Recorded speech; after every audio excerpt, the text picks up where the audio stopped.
దినవృత్తాంతముల మొదటి గ్రంథము 21వ అధ్యాయము. తరువాత సాతాను ఇశ్రాయేలునకు విరోధముగా లేచి ఇశ్రాయేలీయులను లెక్కించుటకు దావీదును ప్రేరేపింపగా, దావీదు యోవాబునకును జనుల యొక్క అధిపతులకును, మీరు వెళ్లి బెయేర్షెబా మొదలుకొని దాను వరకు ఉండు ఇశ్రాయేలీయులను ఎంచి వారి సంఖ్య నాకు తెలియుటకై నా యొద్దకు దాని తీసుకుని రండని ఆజ్ఞ ఇచ్చెను. అందుకు యోవాబు, రాజా, నా ఏలినవాడా, యెహోవా తన జనులను ఇప్పుడున్న వారి కంటే నూరంతలు ఎక్కువ మందిని చేయునుగాక. వారందరూ నా ఏలినవాని దాసులు కారా? నా ఏలినవానికి ఈ విచారణ ఏలా? ఇది జరగవలసిన హేతువేమి? జరిగిన ఎడల ఇశ్రాయేలీయులకు శిక్ష కలుగును అని మనవి చేసెను. అయినను యోవాబు మాట చెల్లక రాజు మాటయే చెల్లిన గనుక యోవాబు ఇశ్రాయేలు దేశమందంతటా సంచరించి తిరిగి యెరూషలేమునకు వచ్చి జనుల సంఖ్య వెరసి దావీదునకు అప్పగించెను. ఇశ్రాయేలీలందరిలో కత్తిదూయువారు 11 లక్షల మందియు, యూదావారిలో కత్తిదూయువారు 4,70,000 మందియు సంఖ్యకు వచ్చిరి. రాజు మాట యోవాబునకు అసహ్యముగా ఉండెను గనుక అతడు లేవి, బెన్యామీను గోత్ర సంబంధులను ఆ సంఖ్యలో చేర్చలేదు. ఈ కార్యము దేవుని దృష్టికి ప్రతికూలమగుట చేత ఆయన ఇశ్రాయేలీయులను బాధపెట్టెను. దావీదు, నేను ఈ కార్యము చేసి అధిక పాపము తెచ్చుకొంటిని, నేను మిక్కిలి అవివేకముగా ప్రవర్తించితిని.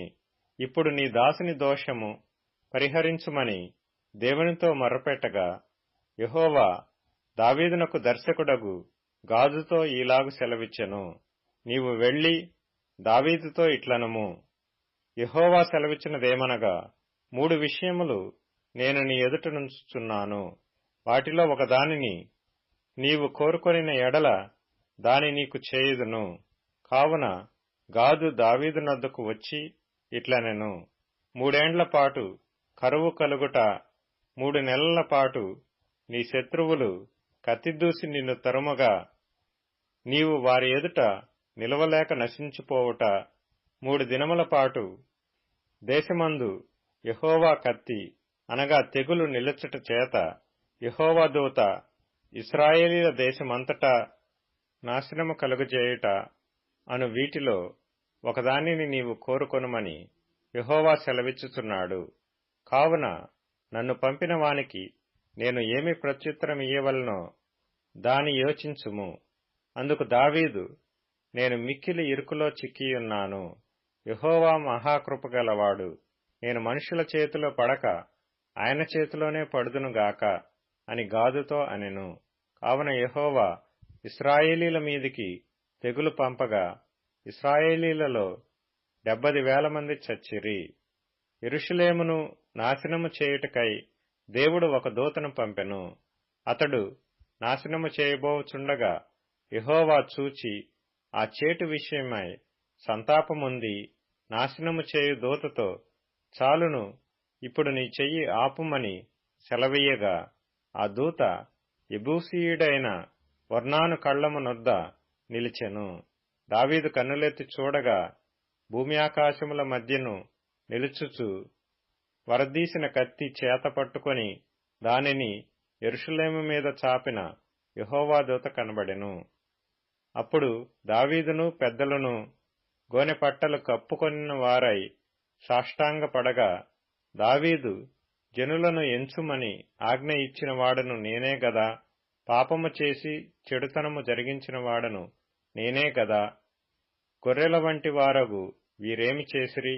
నా దేవుడైన యెహోవా బాధపెట్టు నీ చెయ్యి నీ జనుల మీద నుండకుండా నా మీదను నా తండ్రి ఇంటి వారి మీదను ఉండనిమ్మని దేవునితో మనవి చేసెను.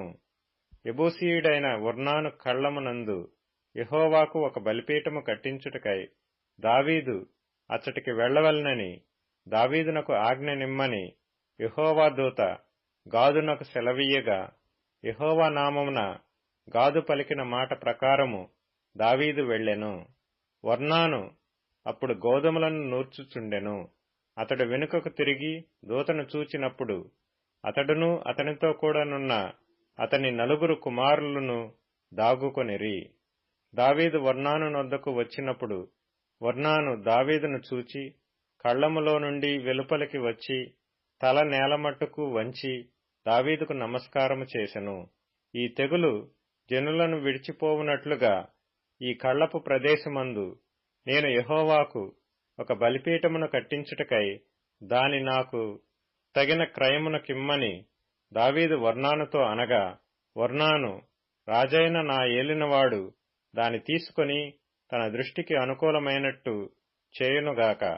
ఇదిగో, దహన బలులకు ఎద్దులు, కట్టెలకై నురిపిడి సామాగ్రి, నైవేద్యమునకు గోధుమ పిండి, ఇది ఎంతయూ నేనిచ్చేదనని దావీదుతో అనెను.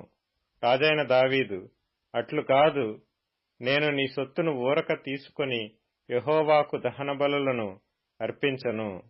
న్యాయమైన క్రయధనమిచ్చి దాని తీసుకొందునని ఒర్నానుతో చెప్పి ఆ భూమికి 600 తులముల బంగారమును అతనికిచ్చెను.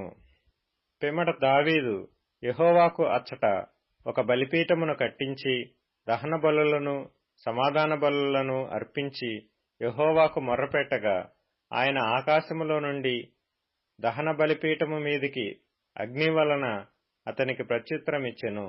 యెహోవా దూతకు ఆజ్ఞాపింపగా అతడు తన కత్తిని మరలా వరలో వేసెను. యెబూసీయుడైన ఒర్నాను కళ్లమందు యెహోవా తనకు ప్రత్యుత్తరమిచ్చెనని దావీదు తెలుసుకొని అచ్చటనే బలి అర్పించెను. మోషే అరణ్యమందు చేయించిన యెహోవా నివాసపు గుడారమును, దహన బలిపీఠమును ఆ కాలమందు గిబియోనులోని ఉన్నత స్థలమందుండెను.